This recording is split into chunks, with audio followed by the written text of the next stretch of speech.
अच्छा, अस्सलाम वालेकुम। आई होप कि आप सब जो है वो खैरियत से होंगे और मैं आपका जो होस्ट हूँ mathematics by doctor Suhail Shahzad Sial. और आज हम लोगों ने प्रीवियस जो हमारे पास जो लेक्चर जो था मैंने उसमें आपको क्रैमर जो मैथड जो था वो मैंने आपको सॉल्व करने का तरीकेकार जो वो आपको मैंने सिखा दिया था। तो आज हमने क्या करना है, हमने पढ़ना है इन्वर्जन मेथड। और सबसे बता दूं कि इन्वर्जन मेथड आप लोगों को सवाल ये क्यों करवाए जा रहे हैं, इसलिए करवाए जा रहे हैं क्योंकि ये पेपर क्रैमर और इन्वर्जन मेथड जो दो मेथड हैं ये आपके पेपर पॉइंट ऑफ व्यू से क्या है, ये इम्पोर्टेंट है। तो आप लोगों ने ये जो वीडियो है वो आपने बिल्कुल कंप्लीट देखनी है, स्टेप बाय स्टेप। आपको तब समझ आएगी जब आप उसको वीडियो को दरमियान में आप स्किप इसको नहीं करेंगे। जैसे हम 1 2 3 4 हमने अगर सीढ़ी पर जाना हो, आपको चढ़ना हो तो हमें फर्स्ट सीढ़ी, सेकंड और थर्ड और फोर्थ करने का पड़ती है, जरूरत पड़ती है। इसलिए स्मूथली जब आप इस चीज को आप लेंगे तो आपको आई होप कि आपको ये पूरा जो लेक्चर है वो आपको क्लियर हो जाएगा और कोई भी जो क्वेश्चन है वो आपके माइंड में नहीं रहेंगे। और हमने इन्वर्जन मेथड को हल करने के बेसिकली हमारे पास क्या है, वो 4 जो स्टेप है 1 2 3 4 वो आपके स्क्रीन के ऊपर आपको क्या है वो डिस्प्ले हो रहे होंगे। मैं रिपीट भी कर देता हूं कि हमने किस तरीके से हमने क्या इन्वर्जन मेथड को क्या करना है वो हल करना है with of the following 4 steps. तो सबसे पहले हम यहाँ पर 2 जो है वो लीनियर्स जो हम इक्वेशन ले लेते हैं। फर्स्ट हमारे पास जो इक्वेशन है हम ये ले लेते हैं, हमारे पास 2x plus 4y is equal to 2 ले लेते हैं। ये फर्स्ट आपके पास लीनियर इक्वेशन होगी। सेकंड हम ले लेते हैं x minus 2y is equal to 3। तो ये हम लोग क्या ले लेते हैं, हमारे पास ये जो इसको हम प्लस कर लेते हैं, इसको हम क्या कर लेते हैं जो है हम प्लस कर लेते हैं। चले आप इसको माइनस ही रहने दें तो बेहतर है, आप इसको माइनस रहने दें।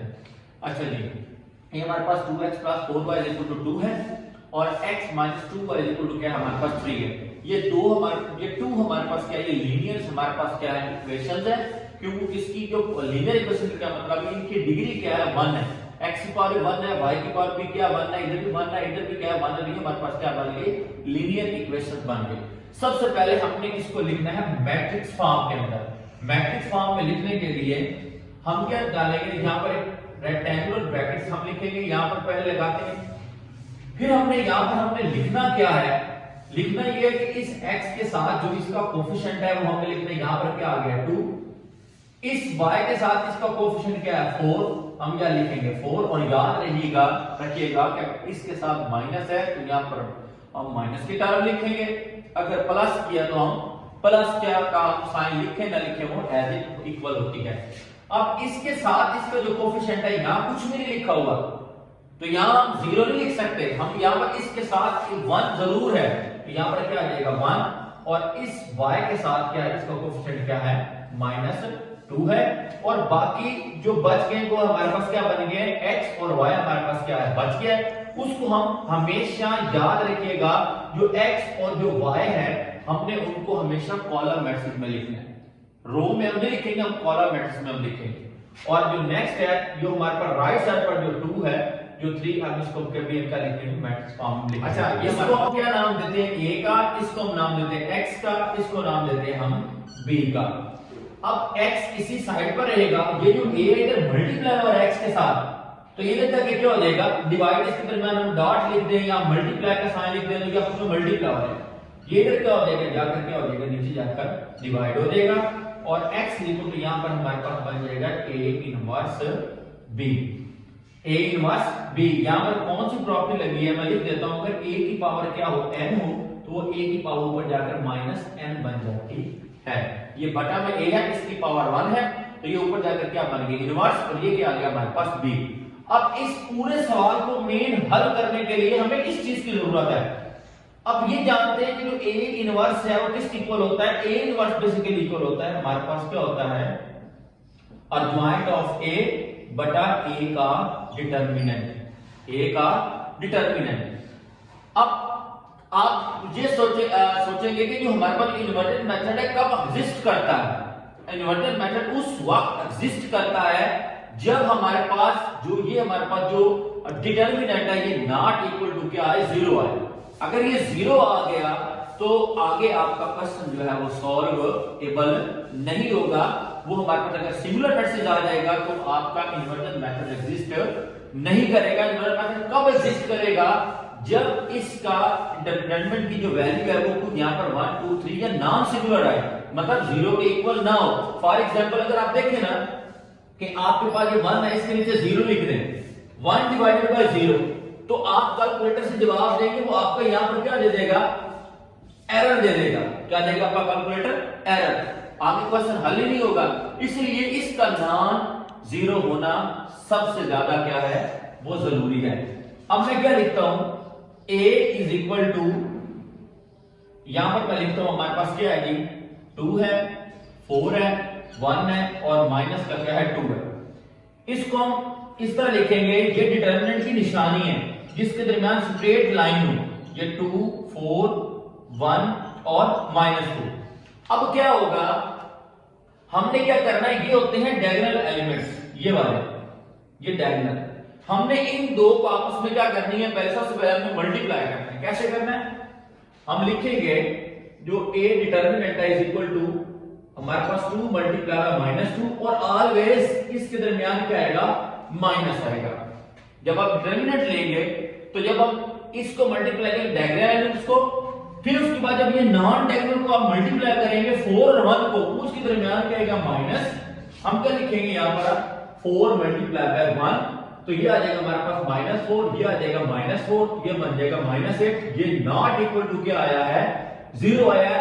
यहां से अगर आपका जवाब यहां पर अगर आपका डिटरमिनेंट 0 आ जाए तो आपने लिख देना है इनवर्स इज नॉट एग्जिस्ट। अगर इसके जवाब -8 आया है या कुछ कोई भी आंसर आया है 0 का बराबर नहीं, तो देन उसका जो है जो इनवर्स है, जो हमारे पास गिवन जो हमारे पास 2 लीनियर इक्वेशंस है, उसका क्या होगा?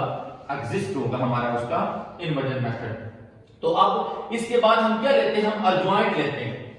अब हमने क्या लेना है? अर्जुआइंट। अर्जुआइंट ऑफ हमारे पास क्या है? a है। अब याद रखिएगा, आप देखेंगे a की वैल्यू कौन सी है? a की वैल्यू ये है। डिटरमिनेंट अर्जुआइंट के अंदर हम ये चीज देखते हैं कि ये डायगोनल एलिमेंट्स होते हैं, ये वाले, ये इंटरचेंजिंग होते हैं। ये इधर चला जाएगा और ये क्या चल जाएगा? इधर चला जाएगा। ये मैंने आपको प्रीवियस लेक्चर में बताया हुआ है कि आप लोगों को कि ये किसी भी मैट्रिक्स का अर्जुआइंट कैसे लेते हैं, यानी कि जो डायगोनल एलिमेंट्स होते हैं वो इंटरचेंज होते हैं, जो नॉन डायगोनल एलिमेंट्स होते हैं उनके हम साइन को तब्दील करते हैं। अब यहां पर क्या हो जाएगा? -2 इधर आ जाएगा, 2 इधर आ जाएगा और ये जो बाकी बच गया जिसके ऊपर मैं सर्कल कर रहा हूं 1 और 14 के साइन तब्दील कर देंगे। अगर ये प्लस के है तो माइनस हो जाएगा, अगर माइनस का तो क्या हो जाएगा? प्लस हो जाएगा। यहां पर दोनों क्या है? प्लस के हैं, इसलिए यहां पर क्या आ जाएगा? यहां पर आ जाएगा -4 और -1। तो ये मेरे पास क्या आ गया? अर्जुआइंट हमारे पास आ गया। अब हमारे पास अर्जुआइंट और डिटरमिनेंट की जो वैल्यू है, हम इस इक्वेशन को मैं नाम दे देता हूं, हम नाम देता हूं इसको मैं a का नाम दे देता हूं। क्या नाम देता हूं? a का। इसके अंदर मैंने क्या कर देना? पुट कर देना है। हमने करना है put the value of adjoint and determinant adjoint of A in equation number A, in equation A, यानी कि ये इस इक्वेशन हम पुट कर देंगे तो ये कुछ इस तरीके से बन जाएगा A इनवर्स इक्वल टू, यहां पर आ जाएगा अर्जुआइंट की वैल्यू -2 -4 -1 2 डिवाइडेड बाय ये आ जाएगा -8। अब जो ये वैल्यू आई है मैं क्या करूंगा? मैं इस इक्वेशन में पुट कर दूंगा। इस इक्वेशन को मैं क्या नाम दे देता हूं? इसको मैं 1 का नाम दे देता हूं। क्या नाम दे देता हूं? 1 का। अब जो इनवर्स की वैल्यू आई है मैं इसको इसकी जगह पर क्या करूंगा? मैं पुट करूंगा, फिर मैं x और y की वैल्यू को पुट करके आगे इसको मल्टीप्लाई करके मेरे पास का क्या आ जाएगा? आंसर आ जाएगा। अब यहां पर क्या जाएगा? Capital X is equal to inverse की वैल्यू क्या आ गई? -2 -4 -1 2 और डिवाइडेड बाय -8 और इसके साथ b वैसे का वैसे ही रहा। अब नेक्स्ट स्टेप के अंदर मैं क्या करूंगा? मैं क्या करूंगा? इस x और इस b की वैल्यू को पुट कर दूंगा। x की वैल्यू क्या है मेरे पास? Small x small y is equal to, मैं इसको ना इस तरफ बाहर निकाल लेता हूं, यानी कि बटा में लिख लेता हूं ताकि हमें आसानी हो जाए। -2 -4 -1 2 और b की वैल्यू कौन सी हमारे पास 2 और 3 है, ये आ जाएगी 2 और 3 आ गई हमारे पास। अब हमने इसको क्या करना है, मल्टीप्लाई करना है। मल्टीप्लाई करके -8 पे डिवाइड करते हैं, हमारा क्या आ जाएगा, फाइनली हमारे पास क्या आ जाएगा, आंसर आ जाएगा। तो अब क्या होगा, -1/8 वैसे का वैसे का, अब इनको मल्टीप्लाई करते हैं। मल्टीप्लाई किस तरीके से करना है कि सबसे पहले जो आपके लेफ्ट साइड पर जो ये कॉलम होता है, हमने इसकी क्या लेते हैं, मैट्रिक्स की हम रो लेते हैं और इसका क्या लेते हैं, हम कॉलम लेते हैं। मैंने आपको 2 मैट्रिक्स की मल्टीप्लिकेशन आप लोगों को मैंने समझाई हुई है। तो जब हमारे पास मैट्रिक्स 2 मैट्रिक्स होते हैं, उसकी मल्टीप्लिकेशन कब एग्जिस्ट करती है, जब फर्स्ट जो हमारे पास जो मैट्रिक्स होते हैं हम उसकी क्या लें, हम फर्स्ट यानी किस तरह हम पहले जो हमें उसकी क्या लें, हम कॉलम रो लें और सेकंड की क्या लें, हम उसकी हम कॉलम लें, यानी कि इस तरीके से ये मल्टीप्लिकेशन होगी। तो हम क्या करेंगे, इस 2 को इस 2 के साथ मल्टीप्लाई करो, -2 मल्टीप्लाई बाय 2 और इसके दरमियान ऑलवेज प्लस आएगी।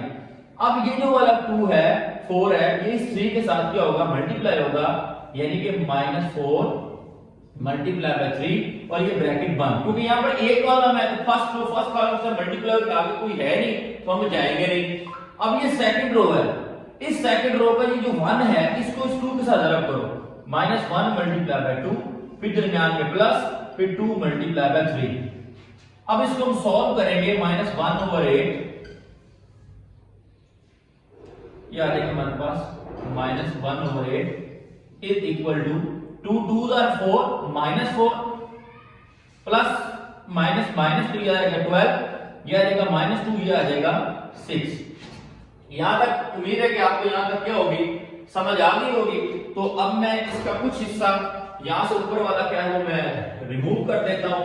तो इनको मैं क्या लिखता हूं, यहां पर मैं इस चीज को मैं ऊपर लिखता हूं। हमारे पास यहां पे आ गया x और y इज इक्वल टू, अब देखें -4 -12 तो माइनस का क्या बनेगा 16, माइनस का 2 और प्लस का 4, तो यहां पर क्या रहेगा हमारे पास 4 और ये डिवाइड हो गया -8।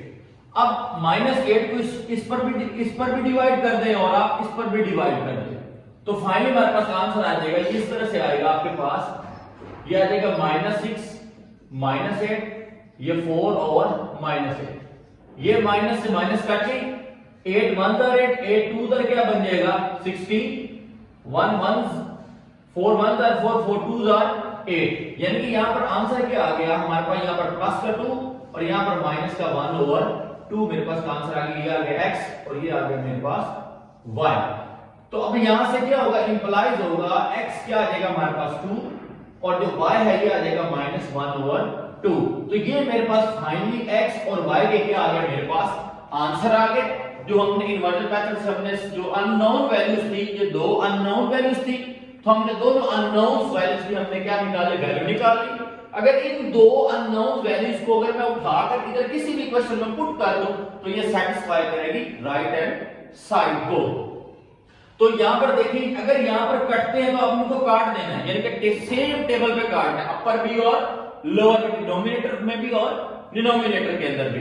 तो उनको मैंने काटा, यहां पर 2 आ गया और यहां पर माइनस का 1/2 मेरे पास क्या आंसर आ गया। तो ये हमारे पास क्या था, इन्वर्जन मेथड था, ये हमारा पेपर पॉइंट ऑफ व्यू से क्या था, इंपॉर्टेंट था, इसलिए ये मैंने आपको सॉल्व करवाया है ताकि आपको इस चीज की समझ आ जाए कि कोई किसी भी स्टेप पर अगर आपको कोई कंफ्यूजन है तो आप मुझे इनबॉक्स के अंदर आप मुझे मैसेज कर सकते हैं, चैट बॉक्स के अंदर। तो मैं आपको क्या है इसका जो जिस स्टेप की आपको समझ नहीं आएगी वो मैं आपको क्या कर दूंगा, मैं गाइड कर दूंगा। आई होप कि आपको क्या होगी, इसकी की अंडरस्टैंडिंग होगी। अगर फिर भी अंडरस्टैंडिंग हुई तो मेरा स्क्रीन के ऊपर नंबर भी जो है वो शो हो रहा होगा, तो मैं उस पर आप मुझे व्हाट्सएप पर मैसेज कर दें। मैं आपको जो इंपॉर्टेंट क्वेश्चंस हैं और पेपर पॉइंट ऑफ व्यू जो इंपॉर्टेंट जो ट्रिक्स हैं वो आपको बता दूंगा, ताकि आपको पेपर के अंदर जब आप अपना एग्जामिनेशन हॉल में बैठे तो आप किसी भी चीज की आपको कोई प्रॉब्लम पेश ना आए। तो ये आज का जो लेक्चर था हमारा खत्म हो गया, वो था हमारा इन्वर्जन मेथड और हमने इसको सॉल्व कैसे करना है उसके फॉलोइंग स्टेप है। फर्स्ट हमने उसको मैट्रिक्स फॉर्म में लिखना है, सेकंड हमने उसका इनवर्स निकालना है और थर्ड हमने उसका क्या लिखा, अगर हम उसका अर्गुमेंट लें तो डिटर्मिनेंट है वो नॉन जीरो आना चाहिए, फिर हमारा जो है इन्वर्टेड मेथड क्या करेगा, एग्जिस्ट करेगा। तो आपने वीडियो को एंड तक क्या है, आपने इसको क्या है देखना है, और ताकि आपको इसकी ब्रीफली क्या है आपको समझ आ जाए। और आज का लेक्चर हमारा वाइंड अप हुआ, तो उम्मीद है कि आपको वीडियो जो है अगर आपको अच्छी लगी हो तो आप इसको लाइक कमेंट और आप इसको शेयर कर दें, और अपने दोस्तों को शेयर कर दें, अपने रिश्तेदारों को शेयर कर दें जो आपके 9th 10th स्टैंडर्ड के अंदर हैं या बीएड्स जो 2.5 ईयर में ऊपर कर रहे हैं, ताकि उनको इस चीज की स्टैटिस्टिक्स के जो के अंदर जो ये कुछ कानून है वो उनकी समझ आ जाए, ताकि वो जो है उनको वेल अंडरस्टैंडिंग हो जाए। तो उम्मीद है कि आपको भी समझ आ गई होगी, अगर नहीं आई तो मेरे स्क्रीन पर नंबर है या मुझे चैट बॉक्स में आप मुझे मैसेज कर दीजिएगा कमेंट में, तो मैं आपको जो है आपको उसका आंसर रिप्लाई दे दूंगा। और इससे पहले जो मैंने जो ग्रामर मैथड करवाया उसका भी लिंक मैं शेयर कर दूंगा, ताकि आप उधर से क्या उसको क्या कर सकें, आप उसको आप इसको वेल नाउन तरीके से आप ग्रामर को भी आप समझ सकें। ओके जी, अल्लाह हाफिज़, कल मिलते हैं आपके नई वीडियो के साथ।